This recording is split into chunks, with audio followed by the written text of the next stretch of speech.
Grüezi Kinder und grosse Leute. Schön, dass wir uns wiedersehen. Sind ihr alle gesund?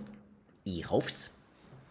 Ich hatte gestern noch mal mit dem Prinzessli einen Käspi-Treffschwätz. Die Situation im Schloss ist unverändert.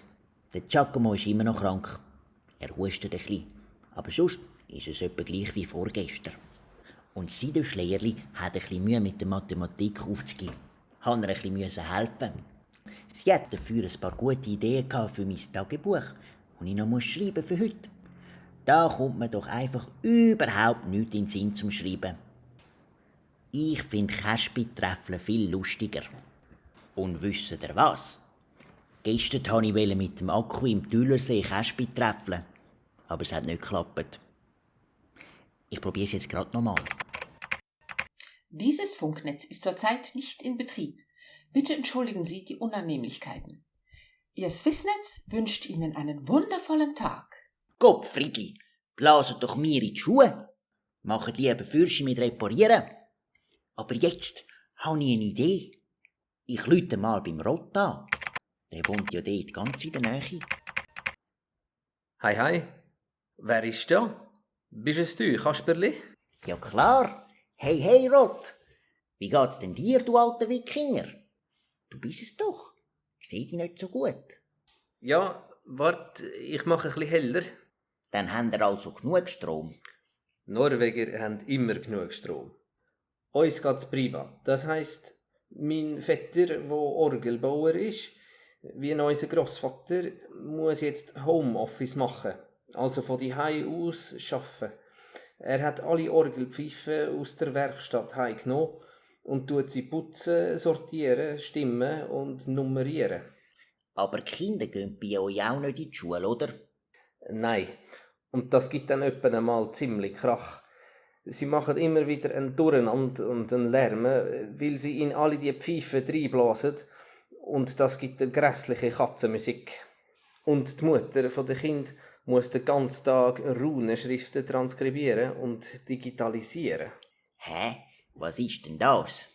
Also so alte nordische Inschriften auf Stein übersetzen und in Kompi töckeln. Da muss sie sich alleweg ein bisschen konzentrieren. Genau. Darum kommen die Kinder amigs zu mir. Und dann tun wir Schach spielen. Oder manchmal auch Römerlis auf dem iPad. Du hast deine Höhle noch schön eingerichtet. Aber was ist denn das für ein Grümpelhaufen da? Habt ihr keinen Abfallkübel? Mommel. Weisst, mein Vetter hat wie alle anderen ganz viel WC-Papier gepostet. Was? Warum? Das weiss, glaub ich, niemand so genau. Es haben vielleicht alle Angst, man könnte vor lauter Coronavirus plötzlich nicht mehr das Foodie putzen. Aber weisst, wenn die Leute besser schlafen, wenn sie sich keine Sorgen machen wegen dem WC-Papier, dann ist es ja auch okay. Ja, hast recht. Auf alle Fälle hat mein Vetter so viel eingekauft, dass er mir einen Teil davon zum Aufbewahren gegeben hat. Und weil ich eigentlich keinen Platz habe, habe ich angefangen, meine Höhle einmal richtig rauszumisten. Aber ein Haufen andere Troll haben das auch gemacht. Und jetzt kann man nichts mehr in die Verbrennung bringen. Sie ist überlastet. Jetzt muss der Plunder halt noch ein bisschen da bleiben. Und du? Wie geht's denn dir und deinen Freunden? Uns geht's eigentlich gut. Nur der Giacomo, ein guter Freund oder eine Art Grossvater vom Prinzessli, ist krank. Und ich mache mir ein bisschen Sorgen, wie es dem echt weitergeht. Oh, das tut mir aber leid. Gegen das Virus ist einfach kein Kraut gewachsen. Da muss man sich wirklich auch ein bisschen auf den Himmel verlassen, wenn es einem verwünscht hat. Ja, genau. Aber übrigens, weisst du, was da mit dem Tüllensee los ist? Ich kann den Akku nicht erreichen. Ja, das kann ich dir schon sagen. Die Firma Swissnetz hat den Wasserleuten das WLAN abgestellt. Wir bräuchten jetzt das ganze Netzwerk für die Menschen auf dem Land. Ist aber nicht wahr. Spinnen denn die? Ich glaube, das kommt bald wieder in Ordnung. Die Grünen wehren sich. Ja, welche Grünen? Die Wasserleute oder die von der Wahlplakat? Ich glaube, beide zusammen. Bei den Wasserleuten hat es nämlich auch ein paar Corona-Fälle gegeben. Aber die sind alle wieder gesund worden. Kein einziger ist gestorben. Oh, da bin ich froh. Was ist echt bei denen anders, dass sie so ein Glück haben?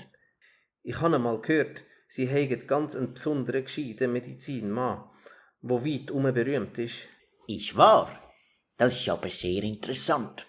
Nur könnte der wahrscheinlich nicht einfach so aufs Land kommen, um am Giacomo helfen, wenn es nötig wäre. Ja, vielleicht nicht. Aber warten wir doch einfach mal ab. Vielleicht kommt es ja auch von selber gut. Ja, hast vielleicht recht. Nur, manchmal hat man ja gern schon Vorratmedizin gehabt. Dann müsste man sich nicht so Sorgen machen. Weisst, Kasperli, man kann sich nie ganz absichern, dass einem wirklich nie etwas passiert. Das geht halt nicht.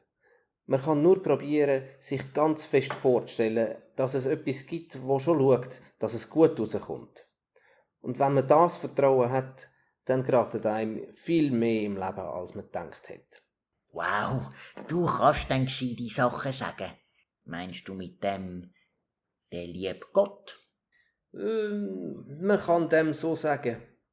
Aber genau wissen, wer das etwas ist, das kann niemand. Das kann man nur spüren. Da komme ich nicht ganz draus. Das macht nichts. Du wirst es irgendwann mal plötzlich verstehen, da bin ich mir ganz sicher.